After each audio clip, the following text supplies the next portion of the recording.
I want to show you custom triggers. This is really cool because in the sequences themselves, you'll notice that any platform that does sequencing, it's a very linear process. It's day one, this happens. If no engagement, day three, this happens. If no engagement. So we can get way more comprehensive than that by adding custom triggers to create dynamic journeys. So anyone familiar with marketing automations probably seen this or is familiar with this concept. But essentially, you can use when, if, then statements.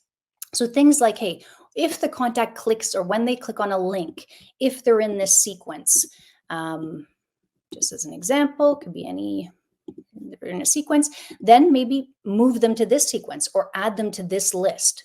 So you can create all kinds of segmentation in your people tab, your global people tab across your team. My team has almost 400,000 records. So if you just want quick segmentation, you can click on those lists, or again, using those triggers, add them to a list, maybe called hot leads, or it could be multiple engagement. The area where I recommend custom triggers the most typically is when you are going to do anything omni-channel that requires manual intervention. So calls in particular. Sales outreach is definitely, again, a numbers game, but it's also about timing. And you definitely want to be very efficient with your time. So we only have a certain amount of human bandwidth.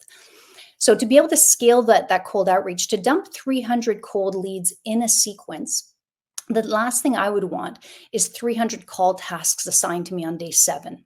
It's not a realistic use of my time, nor is it efficient. I'm just spinning my wheels, allocating the exact same amount of time and resource to every cold lead, whether they even received the email or opened it.